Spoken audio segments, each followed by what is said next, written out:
الحمد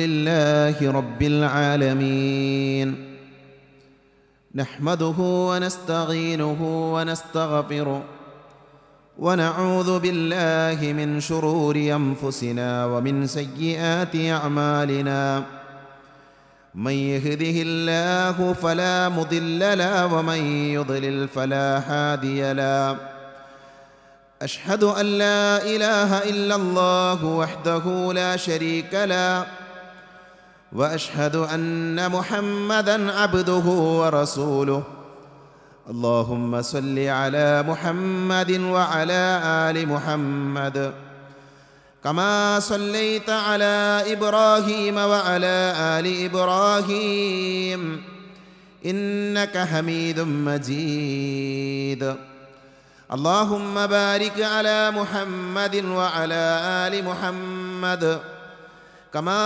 باركت على إبراهيم وعلى آل إبراهيم إنك حميد مجيد أما بعد فإن خير الحديث كتاب الله وخير الهدي هدي محمد صلى الله عليه وسلم وشر الأمور محدثاتها وكل محدثة بدعة وكل بدعة ضلالة وكل ضلالة في النار أعوذ بالله من الشيطان الرجيم يا أيها الذين آمنوا اتقوا الله حق تقاته ولا تموتن إلا وأنتم مسلمون.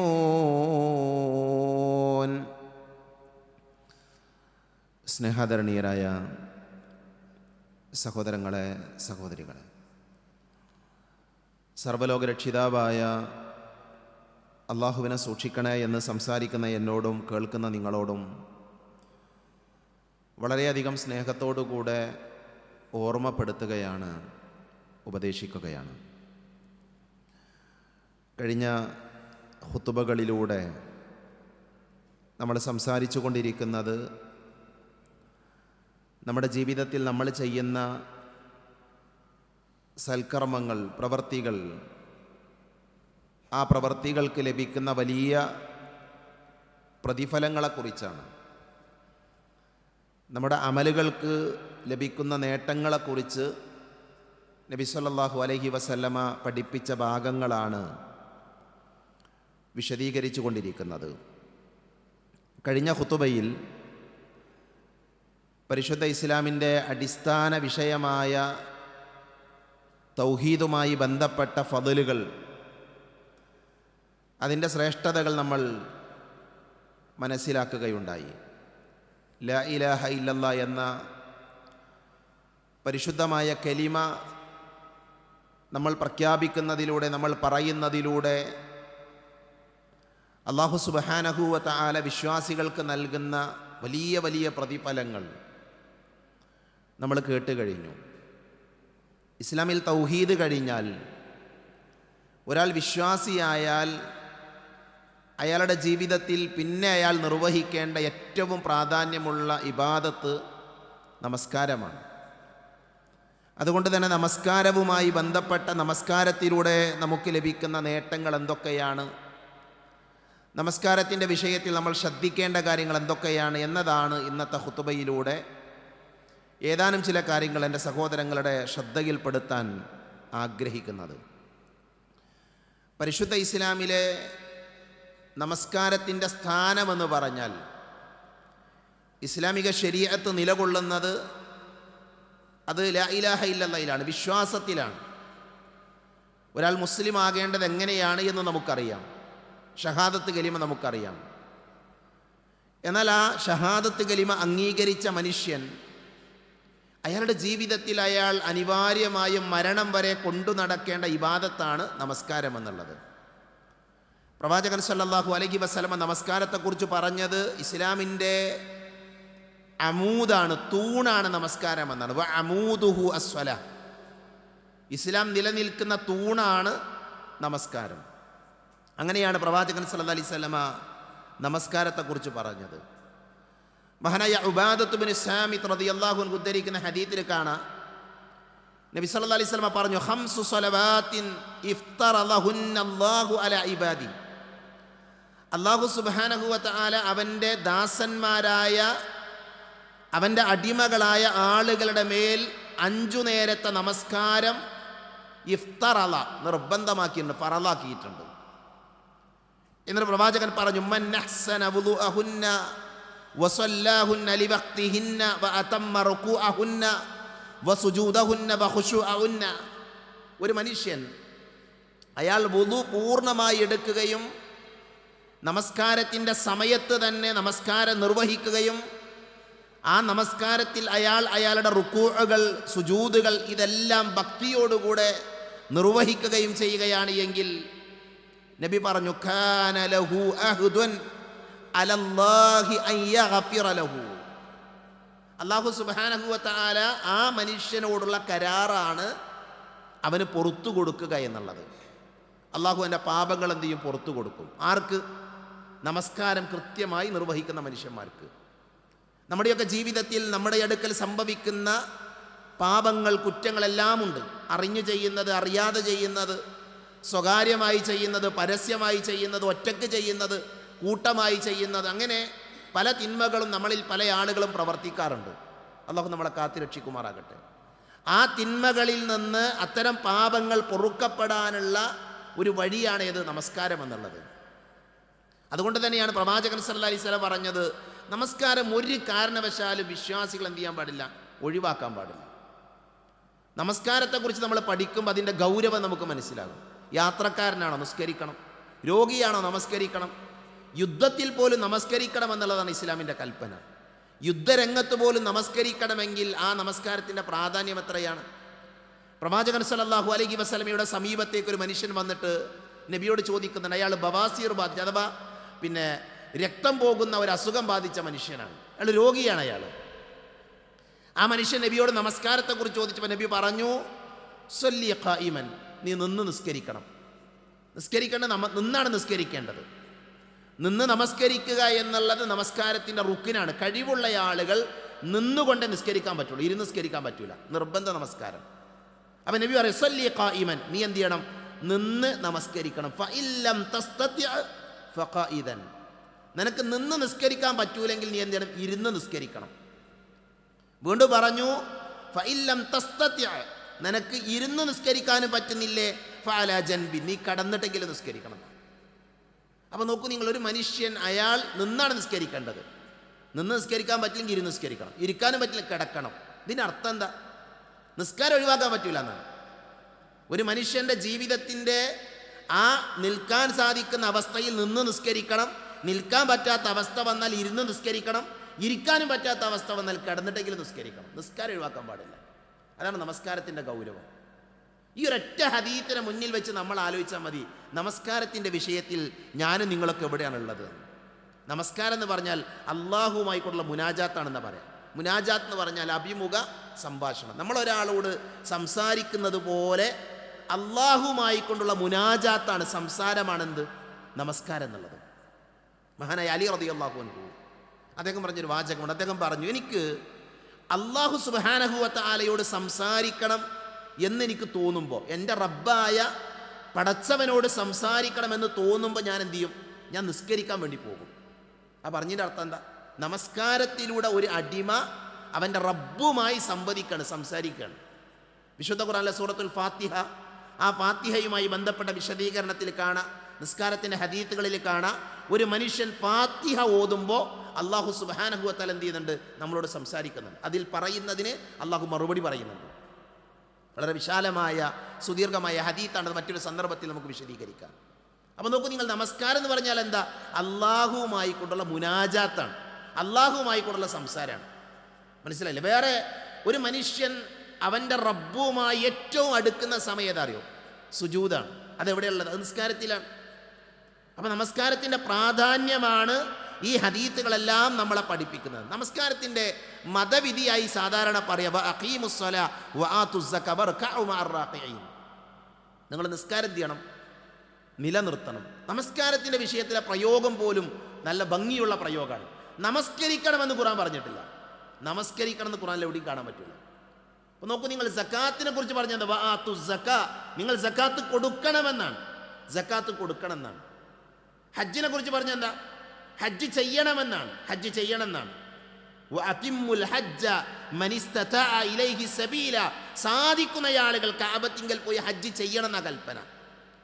ഫമൻ ഷഹിദ മിൻകുമുശ് ശഹ്റ ഫൽയസും, റമളാൻ മാസത്തിൽ ആരെങ്കിലും ഹാജറുണ്ടെങ്കിൽ അവൻ നോമ്പ് നോൽക്കണം എന്നാണ്. അവിടെ അമ്രാണ്, നീ ചെയ്യണം എന്ന കൽപ്പന. എന്നാൽ നിസ്കാരത്തെക്കുറിച്ച് പറഞ്ഞെന്താ? നമസ്കാരത്തെക്കുറിച്ച് അള്ളാഹു പറഞ്ഞു വഅഖീമുസ്സലാ, നമസ്കരിക്കണം എന്നല്ല, നമസ്കാരം നിലനിർത്തണം എന്നാണ്. നമസ്കാരം നിലനിർത്തണം. അതിന് പ്രത്യേകത ഉണ്ട്. കാരണം എന്താ? ഹജ്ജ് സാധിക്കുന്ന ആൾ ചെയ്താൽ മതി. മനസ്സിലായില്ലേ?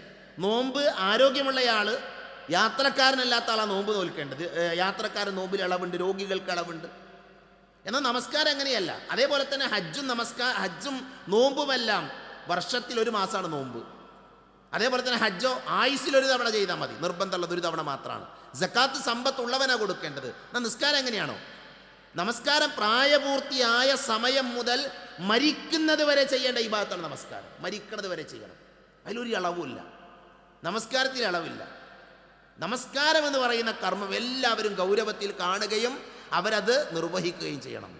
പ്രവാചകൻ സല്ലല്ലാഹു അലൈഹി വസല്ലമ പറഞ്ഞു, പ്രായപൂർത്തിയെത്തിയ സ്വബോധമുള്ള മുസ്ലിമായ മനുഷ്യനാണോ അവൻ എന്ത് ചെയ്യണം? അവൻ നിസ്കരിക്കണം. പ്രവാചകൻ സല്ലല്ലാഹു അലൈഹി വസല്ലമയിൽ നിന്ന് സ്ഥിരപ്പെട്ടു വന്ന ഹദീസിൽ കാണാം, റുഫി അൽ ഖലമു അൻ തലാസത്തിൻ, 3 വിഭാഗം ആളുകളിൽ നിന്ന് പേന ഉയർത്തപ്പെട്ടിട്ടുണ്ട്. അതിനർത്ഥം എന്താ? 3 വിഭാഗം ആളുകൾ അവർ ചെയ്യുന്ന അവർക്ക് കർമ്മങ്ങൾ രേഖപ്പെടുത്തില്ല. 3 കൂട്ടം ആൾക്കാർ, മലക്കുകൾ എന്ത് ചെയ്യുന്നില്ല, അവരുടെ കർമ്മങ്ങൾ രേഖപ്പെടുത്തുന്നില്ല. അവരിൽ നിന്ന് പേന ഉയർത്തപ്പെട്ടിട്ടുണ്ട്. ആരാണ് അവർ? ഒന്ന് അനിന്നായിം, ഉറങ്ങണ മനുഷ്യൻ. ഉറങ്ങുന്ന ഒരാൾ, അയാളുടെ സമീപത്തിൽ നിന്നിട്ട് മലക്കൾ എന്ത് ചെയ്യുന്നില്ല, അയാളുടെ ഉറക്കത്തിൽ നടക്കുന്ന കാര്യങ്ങൾ രേഖപ്പെടുത്തുന്നില്ല. മനസ്സിലായോ? ഏതുവരെ? അയാൾ ഉണരുന്നത് വരെ. ഉണർന്നാൽ എന്ത് ചെയ്യും? രേഖപ്പെടുത്തും. അതേപോലെ രണ്ടാമതായി നബി പറഞ്ഞു അനിൽ മജ്നൂൻ, ഭ്രാന്തൻ. ഭ്രാന്ത് ബാധിച്ച ഒരാൾ, അയാളെ മലക്കൾ എന്ത് ചെയ്യുന്നില്ല, കർമ്മങ്ങൾ രേഖപ്പെടുത്തില്ല. കാരണം അയാൾ ഭ്രാന്തനാണ്. മൂന്നാമത്തേതാരാ? വഅനിസ്സബീ, കുട്ടികളാണ്. ആ കുട്ടികൾ പ്രായപൂർത്തിയാകുന്നത് വരെ എന്ത് ചെയ്യൂല, അവരുടെ കർമ്മങ്ങൾ, അവർ നിസ്കരിക്കാത്തത്, അവർ നോമ്പ്, അതൊന്നും പ്രശ്നമല്ല. അവർക്ക് ഇളവുണ്ട് ആ വിഷയത്തിൽ. അപ്പോൾ നോക്കൂ നിങ്ങൾ, ഭ്രാന്തന്മാരായ ആളുകൾ, കുട്ടികൾ നമുക്ക് വിശദീകരിക്കുക. അതേപോലെ തന്നെ ഉറങ്ങുന്ന മനുഷ്യൻ. അപ്പോൾ ഒരാൾ ഉറങ്ങിപ്പോയി, സുബഹിക്ക് ഒരാൾ ഉറങ്ങിയാൽ അയാൾ നിസ്കാരം ഒഴിവാക്കണം എന്നല്ല. ആ ഉറക്കത്തിൽ നിന്ന് എപ്പോഴാണോ അയാൾ എഴുന്നേൽക്കുന്നത് അയാൾ ആദ്യം ചെയ്യേണ്ട നിസ്കാരമായിരിക്കണം. കാരണം എന്താ? നമസ്കാരം നിർബന്ധമാണ്. അയാൾക്ക് അവിടെ ഒരു ഇളവ് കിട്ടിയത് എന്താ? അയാൾ ഉറങ്ങിപ്പോയി എന്നുള്ളതാണ്. അപ്പം അതുകൊണ്ട് തന്നെ പ്രവാചകൻ സല്ലല്ലാഹു അലൈഹി വസല്ലമ പഠിപ്പിച്ച ഹദീത്തുകൾ നമ്മൾ ഓരോന്ന് വായിക്കുമ്പോൾ നമസ്കാരത്തിൻ്റെ ഗൗരവം നമുക്ക് ബോധ്യമാകും. അപ്പോൾ കുട്ടികളെന്ന് പറയുമ്പോൾ പല ആൾക്കാരും പറയും, എപ്പോഴാണ് ഒരാൾ പ്രായപൂർത്തി എത്തിയപ്പോഴാണ്? നബിയുടെ ഹദീത്ത് മനസ്സിലാക്കാൻ പറ്റും. 7 വയസ്സാകുമ്പോൾ കുട്ടികളെ നമസ്കാരം ശീലിപ്പിക്കണം. മുറു അബ്നാഅക്കും, നിങ്ങളുടെ കുട്ടികൾ എന്ത് ചെയ്യണം? നമസ്കാരം ശീലിപ്പിക്കണം. എപ്പം? 7 വയസ്സ് മുതൽ. വദ്രിബൂഹും, നിങ്ങൾ അവരെ അടിക്കണം. എപ്പോഴാ? 10 വയസ്സായിട്ടും നിസ്കരിച്ചിട്ടില്ല എങ്കിൽ നിങ്ങളുടെ മക്കളെ നിങ്ങൾ അടിക്കണം എന്നാണ്. പരിശുദ്ധ ഇസ്ലാമിൽ മക്കളെ അടിക്കാൻ പറഞ്ഞ ഒരു സ്ഥലമുണ്ട് എങ്കിൽ അതേതാ? നിസ്കാരത്തിൻ്റെ വിഷയത്തിലാണ്. മാർക്ക് കുറഞ്ഞതിനല്ല. നമസ്കരിക്കാത്ത കുട്ടികളുണ്ട് എങ്കിൽ അവരെ അടിക്കണം, അവരെ ശിക്ഷിക്കണമെന്ന് നബി സല്ലല്ലാഹു അലൈഹി വസല്ലമ നമ്മളെ പഠിപ്പിച്ചത് നമുക്ക് കാണാൻ പറ്റും. അപ്പം അതുകൊണ്ട് തന്നെ കുട്ടികളെ ചെറിയ സമയം മുതൽ തന്നെ നമസ്കാരം ശീലിപ്പിക്കുകയും അവരുടെ ജീവിതത്തിൽ അതിൻ്റെ മരണം വരെ എന്ത് ചെയ്യും, അവരത് കൊണ്ടു നടക്കുകയും വേണം. അത് നമ്മൾ ശ്രദ്ധിക്കേണ്ട കാര്യമാണ്.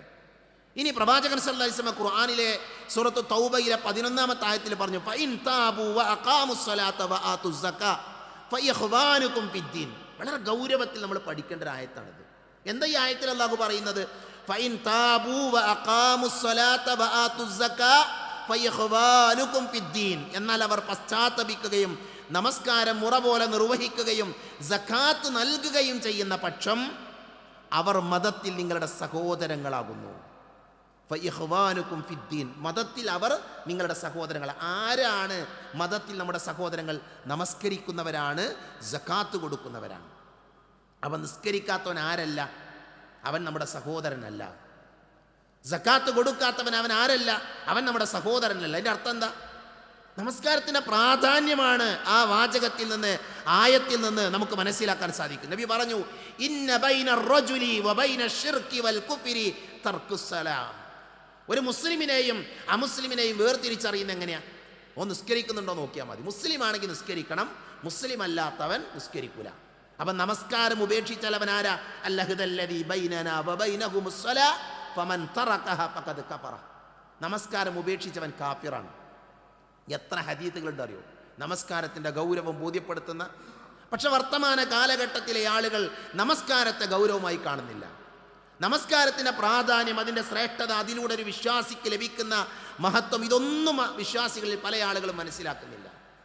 വിശുദ്ധ ഖുർആനിൽ അല്ലാഹു പറഞ്ഞു, ഇന്നൽ മുനാഫിഖീന യുഖാദിഊന അല്ലാഹ വഹുവ ഖാദിഉഹും വഇദാ ഖാമൂ ഇലസ്സലാത്തി ഖാമൂ കുസാല യുറാഊന അന്നാസ വലാ യദ്കുറൂന അല്ലാഹ ഇല്ലാ ഖലീലാ. വിശുദ്ധ ഖുർആനിലെ 4-ാം സൂറത്തുൻ നിസായിലെ 142-ാമത്തെ ആയത്താണ്. തീർച്ചയായും കപടവിശ്വാസികൾ അള്ളാഹുവിനെ വഞ്ചിക്കാൻ നോക്കുകയാണ്. അല്ലാഹു പറയാണ്, കപടവിശ്വാസികൾ അള്ളാഹുവിനെ വഞ്ചിക്കാൻ നോക്കുകയാണ്. യഥാർത്ഥത്തിൽ അള്ളാഹു അവരെയാണ് വഞ്ചിക്കുന്നത്. അവർ നമസ്കാരത്തിന് നിന്നാൽ ഉദാസീനരായിക്കൊണ്ട്, മടിയന്മാരായിക്കൊണ്ട്. അപ്പം നോക്കൂ, നിങ്ങൾ നിസ്കാരിക്കാൻ മടിയുണ്ട് എങ്കിൽ അതിൻ്റെ അർത്ഥം എന്താ? നമ്മൾ കപടവിശ്വാസി, മുനാഫിക്കാണ്. അതേപോലെ തന്നെ ആളുകളെ കാണിക്കാൻ വേണ്ടിയാണ് എന്ത് ചെയ്യുന്നത്? പല ആൾക്കാരും നിസ്കരിക്കുന്നത്. നഊദു ബില്ലാഹ്, അല്ലാഹു നമ്മളെ കാത്ത് രക്ഷിക്കുമാറാകട്ടെ. ഇതൊരു ചെറിയ കാര്യമല്ല. കാരണം എന്താ? പരലോകത്ത് അല്ലാഹു സുബ്ഹാനഹു വ തആല ആദ്യം വിചാരണ ചെയ്യുന്ന അമലെന്താ? നിസ്കാരമാണ്, നമസ്കാരമാണ്. ആ നമസ്കാരം ശരിയായാൽ പരലോകത്ത് വിജയിക്കുന്നതാണ്. നിസ്കാരം ശരിയാണോ എങ്കിൽ പരലോകത്ത് വിജയിക്കും, ഇല്ലെങ്കിലോ അവൻ പരാജയപ്പെട്ടു എന്ന് നബി സല്ലല്ലാഹു അലൈഹി വസല്ലമ നമ്മളെ പഠിപ്പിച്ചിട്ടുണ്ട്. അതുകൊണ്ട് തന്നെ നമസ്കാരത്തിൻ്റെ പ്രാധാന്യവും അതിൻ്റെ സവിശേഷതയും മനസ്സിലാക്കി ദിനേന നമസ്കരിക്കുന്ന ആളുകൾ നമസ്കാരം ഒഴിവാക്കാൻ പാടില്ല. അത് സുബഹി മുതൽ, സുബഹിയും ളുഹുറും അസറും മഗ്രിബും ഇശാഉം എല്ലാം കൃത്യമായി നമസ്കരിക്കുന്ന ആളുകളായിട്ട് എന്ത് ചെയ്യണം? നമ്മൾ മാറണം. ഒരു കാരണവശാലും നമസ്കാരം ഒഴിവാക്കാൻ ഒരു ഇളവുമില്ല ഇസ്ലാമിൽ. മനസ്സിലായില്ലേ? അതാണ് യുദ്ധക്കളത്തിൽ പോലും നിസ്കരിക്കണം എന്ന് പറഞ്ഞത്. കുട്ടികൾ ശ്രദ്ധിക്കേണ്ട കാര്യം, ളുഹുറിന് ഇപ്പോൾ ഇവിടുത്തെ സ്കൂളിലെ കുട്ടികൾക്കൊക്കെ സൗഭാഗ്യമാണ്, അവർക്ക് പള്ളിയുണ്ട്, ഇവിടെ ഒന്ന് നിസ്കരിക്കാം. മനസ്സിലായില്ലേ? പെൺകുട്ടികൾ എന്ത് ചെയ്യണം? പള്ളിയിലൊന്ന് നിസ്കരിക്കണം. പെൺകുട്ടികൾ രക്ഷിതാക്കൾ അന്വേഷിക്കണം, നമ്മുടെ മകൾ അവിടെ നിന്ന് നിസ്കരിക്കണത്. പല പെൺകുട്ടികളും നിസ്കാരം നിർവഹിക്കുന്നില്ല, അവർക്ക് ളുഹുറില്ല. കാരണം അവർ സ്കൂളിൽ പോകുന്നു, അല്ലെങ്കിൽ കോളേജിൽ പോകുന്നു. അതാണ് ന്യായം പറയുന്നത്. കോളേജിൽ പോകാൻ വേണ്ടി, സ്കൂളിൽ പോകാൻ വേണ്ടി നിസ്കാരം ഒഴിവാക്കണം എന്നുണ്ട് ഇസ്ലാമിൽ. ഏതവസ്ഥയിൽ നിസ്കരിക്കണം, ഏതവസ്ഥയിൽ നിസ്കരിക്കണം. അതുകൊണ്ട് തന്നെ നമസ്കാരം നിർവഹിക്കുന്നുണ്ടോ എന്ന്, നമ്മൾ നിസ്കരിക്കുന്നുണ്ടോ ആദ്യം നമ്മൾ പരിശോധിക്കുക. നമ്മുടെ വീട്ടിലുള്ള ആളുകൾ, നമ്മുടെ ഭാര്യ, നമ്മുടെ മക്കൾ, നമ്മുടെ മാതാപിതാക്കൾ എല്ലാവരും നിസ്കരിക്കണം. നിസ്കരിക്കാത്തവൻ മുസ്ലിം അല്ല എന്നാണ് പ്രവാചകൻ സല്ലല്ലാഹു അലൈഹി വസല്ലമ നമ്മളെ പഠിപ്പിച്ചിട്ടുള്ളത്. ഇനി ആ നിസ്കാരം കൊണ്ടുള്ള നേട്ടം എന്താ? സഹോദരങ്ങളെ ശരിക്കും നിസ്കരിക്കുകയാണെങ്കിൽ, പ്രവാചകൻ സല്ലല്ലാഹു അലൈഹി വസല്ലം പഠിപ്പിച്ചതുപോലെ നിസ്കരിക്കുകയാണെങ്കിൽ, നബി പറഞ്ഞു, ഇന്ന സ്വലാത്ത തൻഹാ അനിൽ ഫഹ്ശാഇ വൽ മുൻകർ.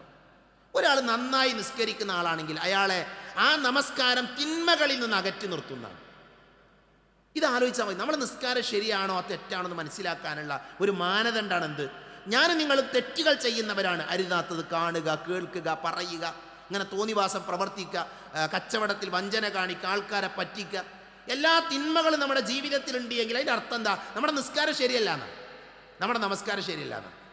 നമസ്കാരം ശരിയാണെങ്കിൽ നബി പറഞ്ഞതാ, ഇന്ന സ്വലാത്ത തൻഹാ അനിൽ ഫഹ്ശാഇ വൽ മുൻകർ. നിശ്ചയമായി നമസ്കാരം എന്ത് ചെയ്യും? മ്ലേച്ഛവൃത്തികളിൽ നിന്ന്, മോശമായ കാര്യങ്ങളിൽ നിന്ന് നിങ്ങൾ അകറ്റി നിർത്തുന്നതാണ്. അപ്പം നന്നാകണം എന്ന് ആഗ്രഹിക്കുന്ന മനുഷ്യന്മാരുണ്ടെങ്കിൽ, ജീവിതത്തിൽ വിശുദ്ധി കൈവരിക്കണമെന്ന് ആഗ്രഹിക്കുന്ന ആളുകളുണ്ട് എങ്കിൽ അവരെന്താ ചെയ്യേണ്ടത്? അവർ നമസ്കാരം ശരിയാക്കിയാൽ മതി, അവർ നമസ്കാരം റെഡിയാക്കിയാൽ മതി. അപ്പം അതാണ് നമസ്കാരം കൊണ്ട് ലഭിക്കുന്ന ഏറ്റവും വലിയ നേട്ടം. എന്താ? വിശുദ്ധമായൊരു ജീവിതം നയിക്കാൻ നമസ്കാരം നമ്മളെ സഹായിക്കുന്നുള്ളതാണ്. വിശുദ്ധമായൊരു ജീവിതം നയിക്കാൻ. അതേപോലെ തന്നെ പ്രവാചകൻ സല്ലല്ലാഹു അലൈഹി വസല്ലം പറഞ്ഞു, അസ്സലവാത്തുൽ ഖംസു വൽ ജുമുഅതു ഇലൽ ജുമുഅ വറമളാനു ഇലാ റമളാൻ മുകഫിറാത്തുൻ മാ ബൈനഹുന്ന മജ്തുനിബത്തിൽ കബായിർ. ഒരു ദിവസത്തിൽ 5 നേരത്തെ നിസ്കാരം.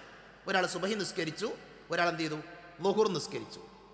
ആ 2 നമസ്കാരവും നിർവഹിച്ചൊരു മനുഷ്യനെ സംബന്ധിച്ചിടത്തോളം ആ 2 നമസ്കാരങ്ങളുടെ ഇടയിൽ സംഭവിച്ച പാപങ്ങൾ അവന് പുറത്തു കൊടുക്കും അല്ലാഹു. എന്തുകൊണ്ട്? അവൻ സുബഹി നിസ്കരിച്ചിട്ടുണ്ട്, അവൻ ളുഹുർ നിസ്കരിച്ചിട്ടുണ്ട്. അതേപോലെ തന്നെ ളുഹുർ നിസ്കരിച്ച ഒരാൾ അസർ നിസ്കരിച്ചു. അപ്പോൾ ളുഹുറിൻ്റെയും അസറിൻ്റെയും ഇടയിൽ സംഭവിച്ച തെറ്റുകൾ അല്ലാഹു പുറത്തു കൊടുക്കും. അസർ നിസ്കരിച്ചു, മഗ്രിബ് നിസ്കരിച്ചു, അതിൻ്റെ ഇടയിലെ പാപങ്ങൾ അല്ലാഹു പുറത്തു കൊടുക്കും. മഗ്രിബ് നിസ്കരിച്ചു, ഇശാ നമസ്കരിച്ചു, അതിൻ്റെ ഇടയിലെ തെറ്റുകൾ അല്ലാഹു പുറത്തു കൊടുക്കും. നിസ്കാരം കൊണ്ടുള്ള നേട്ടമാണിത്. നമ്മളെല്ലാവരും നിസ്കരിക്കുന്ന ആൾക്കാരാണ്. അപ്പോൾ നോക്കൂ നിങ്ങൾ, നമസ്കാരം നിർവഹിക്കുന്നതിലൂടെ നമ്മുടെ ജീവിതത്തിൽ സംഭവിക്കുന്ന ചെറിയ ചെറിയ പാപങ്ങൾ അല്ലാഹു പുറത്തു തരും. വൻ പാപങ്ങളുണ്ട് എങ്കിൽ അത് അല്ലാഹു പൊറുക്കൂല. വൻ പാപങ്ങളുണ്ട് എങ്കിൽ അല്ലാഹു പൊറുക്കുകയില്ല. ഞാൻ പറഞ്ഞിട്ടുണ്ട് പല സമയങ്ങളിലും, വൻ പാപങ്ങൾ എന്ന് പറഞ്ഞാൽ 7 എണ്ണം മാത്രമല്ല. 7 വൻ പാപങ്ങൾ സാധാരണ നമ്മളൊക്കെ പഠിക്കും. സിഹിർ, അള്ളാഹുവിൽ പങ്കു ചേർക്കുക, അതേപോലെ തന്നെ സിഹിർ, പലിശ, മനുഷ്യവധം, യുദ്ധത്തിൽ നിന്ന് പിന്തിരിഞ്ഞോടൽ, നല്ല ആളുകളെക്കുറിച്ച് അപവാദം പ്രചരിപ്പിക്കുക, ഇതൊക്കെയാണ് വൻ പാപങ്ങൾ. സാധാരണ നമ്മൾ മദ്രസയിലേക്ക് എണ്ണിപ്പടി അത് മാത്രമൊന്നല്ല വൻ പാപങ്ങൾ. ഇമാം ദഹബിയെ പോലെയുള്ള പണ്ഡിതന്മാർ അവർക്ക് അൽ ഖബായിർ എന്ന് പറയുന്ന ഗ്രന്ഥം തന്നെയാണ്. അൽ ഖബായിർ എന്നാണ് പുസ്തകത്തിൻ്റെ പേരുന്നത്. വൻ പാപങ്ങൾ 70-ലധികം വൻ പാപങ്ങളെ പണ്ഡിതന്മാർ എണ്ണിപ്പടിപ്പിച്ചിട്ടുണ്ട്. വേറെ ചില ആളുകൾ 100-ലധികം വൻ പാപങ്ങൾ പറഞ്ഞിട്ടുണ്ട്. അതുകൊണ്ട് നമുക്ക് പരിശോധിക്കണം, പഠിക്കണം. അപ്പം ഞാൻ പറഞ്ഞെന്താ, പാപങ്ങളിൽ നിന്ന് സുരക്ഷിതത്വം ലഭിക്കും. എന്തുകൊണ്ട്? നമസ്കാരം നിർവഹിക്കുന്നതിലൂടെ. നബി സല്ലല്ലാഹു അലൈഹി വസല്ലം പറയും, ഒരു മനുഷ്യൻ, ഒരാൾ യാത്രയിലാണ്, യാത്ര ചെയ്തുകൊണ്ടിരിക്കുക. അങ്ങനെ ആ മനുഷ്യൻ എന്ത് ചെയ്തു? ആ മനുഷ്യന് നമസ്കാരത്തിൻ്റെ സമയമായി. അപ്പോൾ അയാൾ ബാങ്ക് കൊടുത്തു. ബാങ്ക് കൊടുത്തിട്ട് എന്ത് ചെയ്തു? അയാൾ നിസ്കരിച്ചു. അയാൾ നമസ്കരിച്ചു. ആ നമസ്കരിച്ച മനുഷ്യനെ കുറിച്ച് നബി പറയുന്നത് ഹുർരിമ അലന്നാർ, അവൻ നരകത്തിൽ പ്രവേശിക്കൂലാണ്. അവൻ നരകത്തിൽ പ്രവേശിക്കൂലാണ്. നോക്കൂ നിങ്ങൾ, നമ്മളൊക്കെ യാത്ര ചെയ്യുന്ന മനുഷ്യന്മാരാണ്. യാത്രയിൽ പലപ്പോഴും പല ആളുകളും നമസ്കാരത്തെ ഗൗരവമായി കാണൂല. ഒരു പള്ളി ഉണ്ടായാൽ അവിടെ കയറി നിസ്കരിക്കാൻ പോലുള്ള മനസ്സ് കാണിക്കൂല. യാത്രക്കാരായ ആളുകൾക്ക് നമസ്കാരത്തിൽ ഇളവുണ്ട്. നിസ്കരിക്കേണ്ട നല്ല ഇളവ്. ളുഹറും അസറും വേണമെങ്കിൽ ഒരുമിച്ച് നിസ്കരിക്കാം, അത് ഖസ്റാക്കി നിസ്കരിക്കാം. അതിന് കുറേ നിബന്ധനകളുണ്ട്, കുറേ നിയമങ്ങളുണ്ട്. എന്നാലും നിസ്കാരം ഒഴിവാക്കാൻ പറ്റില്ല. അപ്പോൾ നോക്കൂ നിങ്ങൾ, നമസ്കാരം നിർവഹിക്കുന്നതിലൂടെ നരകത്തിൽ നിന്ന് രക്ഷ ലഭിക്കുന്ന പ്രവാചകൻ സല്ലല്ലാഹു അലൈഹി വസല്ലം. മറ്റൊരു ഹദീസിലുള്ളത്, മൻ സല്ല അൽ ബർദൈൻ ദഖലൽ ജന്ന, ആരെങ്കിലും ബർദൈൻ നിസ്കരിച്ചാൽ അവന് സ്വർഗ്ഗമുണ്ട്, അവൻ സ്വർഗ്ഗത്തിൽ പ്രവേശിച്ചു. എന്താ ഈ ബർദൈൻ എന്ന് പറഞ്ഞാൽ?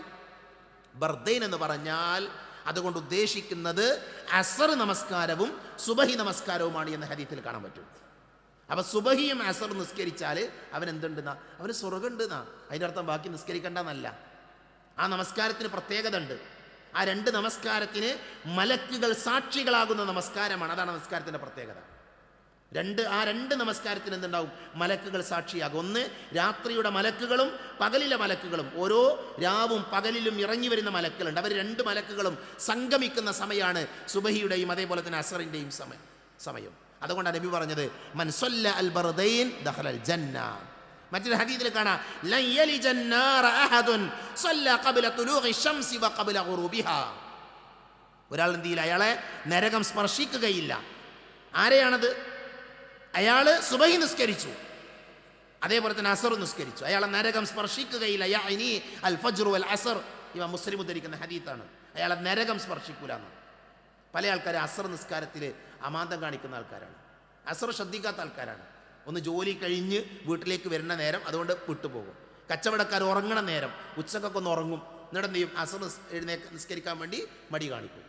ഇത് രണ്ടും ഗൗരവമുള്ള വിഷയമാണ്. അതുകൊണ്ട് തന്നെ പ്രവാചകൻ സല്ലല്ലാഹു അലൈഹി വസല്ലമ ആ നമസ്കാരത്തെക്കുറിച്ച് ഗൗരവമായി പഠിപ്പിച്ചു. വേറെ ഹദീസിൽ കാണാം, മൻ സല്ല അസ്സുബ്ഹ ഫഹുവ ഫീ ദിമ്മത്തില്ലാ.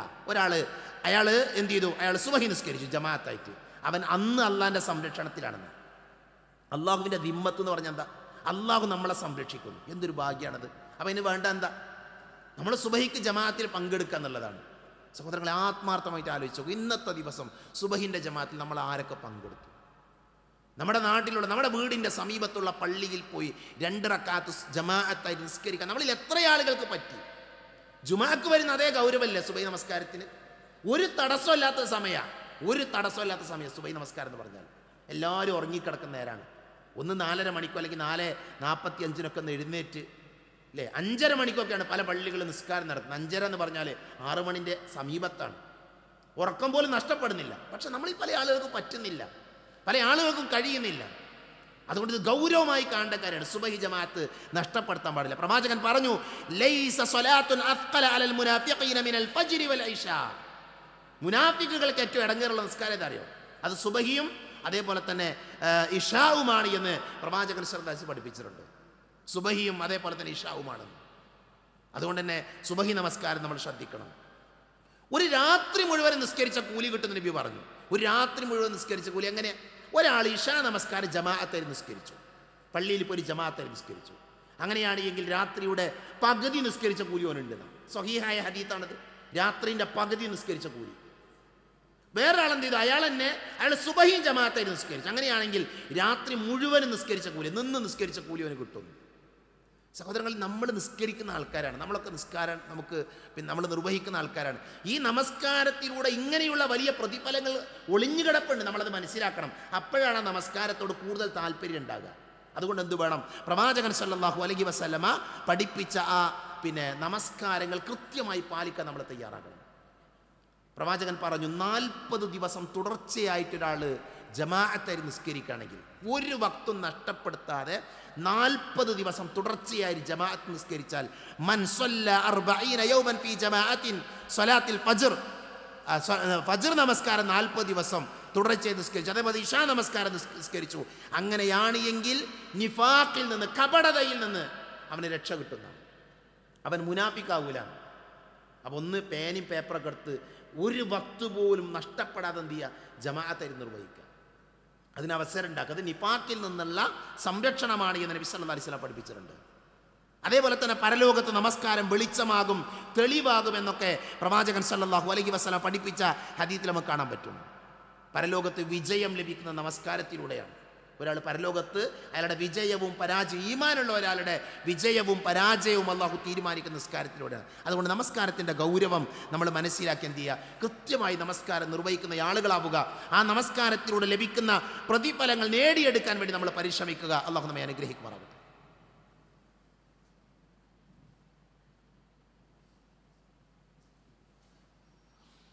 അൽഹംദുലില്ലാഹ് അൽഹംദുലില്ലാഹില്ലദീ അല്ലമ ബിൽ ഖലം അല്ലമൽ ഇൻസാന മാ ലം യഅലം വസ്സലാത്തു വസ്സലാമു അലാ അഷ്റഫുൽ മുർസലീൻ വഅലാ ആലിഹി വഅസ്ഹാബിഹി അജ്മഈൻ അമ്മാ ബഅദ്. ഒരിക്കൽ കൂടെ അള്ളാഹുവിനെ സൂക്ഷിക്കണേ എന്ന് ഓർമ്മപ്പെടുത്തുകയാണ്.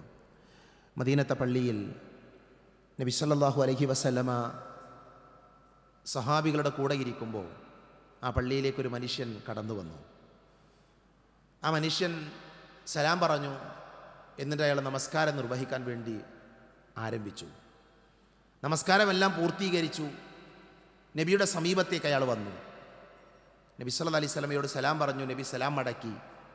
നബി അദ്ദേഹത്തോട് പറഞ്ഞു, നിങ്ങൾ നിസ്കരിച്ചിട്ടില്ല, നിങ്ങൾ നമസ്കരിച്ചിട്ടില്ല, അതുകൊണ്ട് ഇർജിഅ, നിങ്ങൾ മടങ്ങുക, നമസ്കരിക്കുക. അയാൾ വീണ്ടും പോയി. അയാൾ വീണ്ടും നമസ്കരിച്ചു. തിരിച്ചു വന്നപ്പോൾ നബി പറഞ്ഞു, നിങ്ങൾ നിസ്കരിച്ചിട്ടില്ല, നിങ്ങൾ വീണ്ടും മടക്കി നിസ്കരിക്കുക. അയാൾ വീണ്ടും മടക്കി നമസ്കരിച്ചു. അപ്പോഴും നബി പറഞ്ഞു, നിങ്ങളുടെ നമസ്കാരം ശരിയായിട്ടില്ല, നിങ്ങൾ നിസ്കരിച്ചിട്ടില്ല. ആ മനുഷ്യൻ നബിയോട് പറഞ്ഞു, നബിയെ, ഞാനിപ്പം നിർവഹിച്ചതുപോലെ അല്ലാതെ എനിക്ക് നിസ്കരിക്കാൻ അറിയില്ല. നിങ്ങൾ കണ്ടല്ലോ, ഞാൻ നിസ്കരിക്കുന്ന രീതി കണ്ടല്ലോ, അതേപോലെയാണ് എനിക്കറിയാവുന്ന നിസ്കാരം. അതുകൊണ്ട് നമസ്കാരം നിങ്ങൾ എന്നെ പഠിപ്പിച്ചാലും. നബി സല്ലല്ലാഹു അലൈഹി വസല്ലം ആ മനുഷ്യന് നമസ്കാരം പഠിപ്പിച്ചു കൊടുക്കുന്നുണ്ട്. നമസ്കാരത്തിൻ്റെ ആദ്യം മുതൽ അവസാനം വരെ എങ്ങനെയാണ് നമസ്കരിക്കേണ്ടത് എന്ന് പഠിപ്പിക്കുന്നുണ്ട്. ആ ഹദീത്തിൽ നിന്നാണ് പണ്ഡിതന്മാർ നമസ്കാരത്തിൻ്റെ റുക്നുകൾ, നമസ്കാരത്തിൻ്റെ വാജിബുകൾ, നമസ്കാരത്തിൻ്റെ സുനനുകൾ ഇതെല്ലാം വേർതിരിക്കുന്നത് ആ ഹദീത്തിന് മുന്നിൽ വെച്ചാണ്. ഞാൻ ഈ ഹദീത്ത് പറയാൻ കാരണം, നമ്മളിൽ പല ആൾക്കാരുടെയും നമസ്കാരം ശരിയല്ല എന്നുള്ളതാണ് യാഥാർത്ഥ്യം. ആരെയും കുറ്റപ്പെടുത്താൻ വേണ്ടി പറയുന്നതല്ല. നമ്മുടെ നമസ്കാരം ശരിയാണോ എന്ന് എന്ത് ചെയ്യണം? നമ്മൾ പരിശോധിക്കണം. സല്ലു കമാ റഅയ്തുമൂനി ഉസല്ലി, ഞാൻ എങ്ങനെ നമസ്കരിച്ചോ അതേപോലെ നിങ്ങൾ നിസ്കരിക്കണം എന്നാണ്. ഞാൻ എങ്ങനെ നമസ്കരിച്ചോ അതേപോലെ നിങ്ങൾ നിസ്കരിക്കണം. ഇത് നബി പറഞ്ഞതാണ്. അതുകൊണ്ട് തന്നെ പ്രവാചകൻ സല്ലല്ലാഹു അലൈഹി വസല്ലം പഠിപ്പിച്ച നമസ്കാരം തന്നെയാണോ നമ്മൾ നിർവഹിക്കുന്നത് എന്ന് ഒരു പരിശോധന നമ്മൾ നടത്തണം. നമ്മളിൽ പല ആൾക്കും ചെറിയൊരു ഉദാഹരണം പറയാം.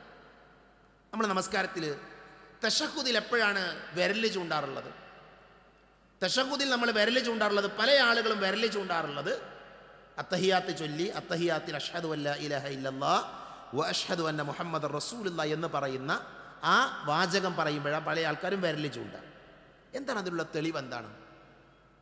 അപ്പോൾ വിരൽ ചൂണ്ടണം എന്നുള്ളതിൻ്റെ തെളിവെന്താണ്? നമ്മൾ ആരും തെളിവ് കണ്ടിട്ടില്ല. നമ്മൾ മദ്രസയിൽ നിന്ന് പഠിച്ചതാണ്. എന്നാൽ ഒരാൾ ആ തശഹുദിലിരിക്കുന്ന സമയത്ത് വിരൽ ചൂണ്ടേണ്ടത് എപ്പോൾ എന്ന് നബി പഠിപ്പിച്ചിട്ടുണ്ട്. അതെപ്പോഴാണ്? തശഹുദിലിരിക്കുന്നതിൻ്റെ തുടക്ക സമയത്ത് തന്നെ വിരൽ ചൂണ്ടണം. അത്തഹിയാത്തുൽ മുബാറക്കാത്തു എന്ന് പറഞ്ഞ് തുടങ്ങുന്ന സമയത്ത് എന്ത് ചെയ്യണം? വിരൽ ചൂണ്ടണം. അതാണ് ഹദീത്തിലുള്ളത്. എങ്ങനെയാണ് വിരൽ പിടിക്കേണ്ടത്? വിരൽ ചൂണ്ടുമ്പോൾ വിരൽ എങ്ങനെ പിടിക്കണം? അത് ഹദീത്തിലുണ്ട്. നമ്മൾ മദ്രസയിൽ പഠിച്ചു വെച്ചത് ചില ആൾക്കാർ ഇങ്ങനെ പിടിക്കും, അല്ലേ? ഇങ്ങനെ പിടിക്കുന്നത് പ്രശ്നമൊന്നുമില്ല. ഇമാം ബുഖാരി ഉദ്ധരിക്കുന്ന ഹദീത്തിൽ നമ്മുടെ ഈ തള്ളവിരൽ ഈ ചൂണ്ടുവിരലിനോട് ചേർത്ത് ഈ രീതിയിൽ പിടിക്കാം. എന്നാൽ അധിക ഹദീത്തിൽ വന്നത് മധ്യവിരൽ, നടുവിലെ വിരലും ഈ തള്ളവിരലും കൂടെ ചേർത്ത് ഇങ്ങനെ ഇത് റൗണ്ടാക്കി പിടിച്ചു, വൃത്താകൃതിയിൽ പിടിച്ചിട്ട് ഈ വിരൽ ചൂണ്ടിന്ന ഹദീത്തിലുള്ളത്. നേരത്തെ പറഞ്ഞത് ഹദീത്തിൽ വന്നിട്ടുണ്ട്, അങ്ങനെ പിടിക്കാവുന്നതാണ്. ഇതൊക്കെ വളരെ ചെറിയ കാര്യങ്ങളാണ്, വളരെ നിസ്സാരമെന്ന് നമുക്ക് തോന്നുന്ന കാര്യങ്ങളാണ്. ഇങ്ങനെ നമസ്കാരത്തിൽ ഓരോ കർമ്മങ്ങളും നമ്മൾ പഠിക്കണം. എവിടെയാണ് തക്ബീർ കെട്ടേണ്ടത്, എങ്ങനെയാണ് കെട്ടേണ്ടത്, കൈകൾ ഉയർത്തുമ്പോൾ ആ കൈകൾ പിടിക്കേണ്ട രീതി എന്താണ്. അതുകൊണ്ട് തന്നെ നമസ്കാരം എന്ന് പറയുന്നത് ഏറ്റവും പ്രാധാന്യമുള്ള ഇബാദത്താണ്. ആ ഇബാദത്തിനെ ശരിയായ രീതിയിൽ പഠിക്കാൻ വേണ്ടി എന്ത് ചെയ്യണം, നമ്മൾ സമയം കടത്തണം. പ്രവാചകൻ സല്ലല്ലാഹു അലൈഹി വസല്ലമ നമസ്കാരത്തിൻ്റെ രൂപം പഠിപ്പിച്ചത് പരിശുദ്ധമായ മിമ്പറിൽ വെച്ചാണ്. അവിടെ വെച്ച നബി നമസ്കാരത്തിൻ്റെ ഓരോ കർമ്മങ്ങളും പഠിപ്പിച്ചിട്ടുള്ളത്. അതുകൊണ്ട് തന്നെ നമസ്കാരത്തെക്കുറിച്ച് പഠിക്കാനും അതിലൂടെ ലഭിക്കുന്ന നേട്ടങ്ങൾ സ്വന്തമാക്കാനും വിശ്വാസികളായ നമ്മൾ ഓരോരുത്തരും ആത്മാർത്ഥമായി പരിശ്രമിക്കുക. അല്ലാഹു സുബ്ഹാനഹു വ തആല അതിനുള്ള തൗഫീഖ് നമുക്ക് എല്ലാവർക്കും നൽകി നമ്മെ അനുഗ്രഹിക്കുമാറാകട്ടെ. അറിഞ്ഞുമറിയാതെയും നമ്മുടെ ജീവിതത്തിൽ സംഭവിച്ചു പോയ ചെറുതും വലുതുമായ എല്ലാ തെറ്റുകുറ്റങ്ങളും അല്ലാഹു പുറത്തു മാപ്പാക്കി തരുമാറാകട്ടെ. രോഗം കൊണ്ട് ബുദ്ധിമുട്ടുന്ന ആളുകളുണ്ട്, അല്ലാഹു അവർക്ക് ശിഫ നൽകുമാറാകട്ടെ. മരണപ്പെട്ടു പോയ ആളുകൾക്ക് അല്ലാഹു മഗ്ഫിറത്ത് നൽകി അനുഗ്രഹിക്കുമാറാകട്ടെ. ജോലിയില്ലാതെ കഷ്ടപ്പെടുന്ന ധാരാളം സഹോദരങ്ങളുണ്ട്, അവർക്ക് അല്ലാഹു നല്ല ജോലി നൽകി അവരെ അനുഗ്രഹിക്കുമാറാകട്ടെ. ജയിലുകളിൽ കഴിയുന്ന നിരപരാധികളായ സഹോദരങ്ങളുണ്ട്, അല്ലാഹു അവർക്ക് മോചനം നൽകുമാറാകട്ടെ. അല്ലാഹു മഗ്ഫിർ ലിൽ മുഅ്മിനീന വൽ മുഅ്മിനാത്ത് വൽ മുസ്ലിമീന വൽ മുസ്ലിമാത്ത് അൽഅഹ്യാഅ മിൻഹും വൽ അംവാത്ത്. അല്ലാഹുമ്മ അജ്രിനാ മിനൻ നാർ, അല്ലാഹുമ്മ അജ്രിനാ മിനൻ നാർ, അല്ലാഹുമ്മ അജ്രിനാ മിനൻ നാർ. റബ്ബനാ ആതിനാ ഫിദ് ദുനിയ ഹസന വഫിൽ ആഖിറതി ഹസനതൻ വഖിനാ അദാബൻ നാർ. ആമീൻ ആമീൻ ബിറഹ്മതിക യാ അർഹമർ റാഹിമീൻ. വആഖിറു ദഅവാനാ അൽഹംദുലില്ലാഹി റബ്ബിൽ ആലമീൻ.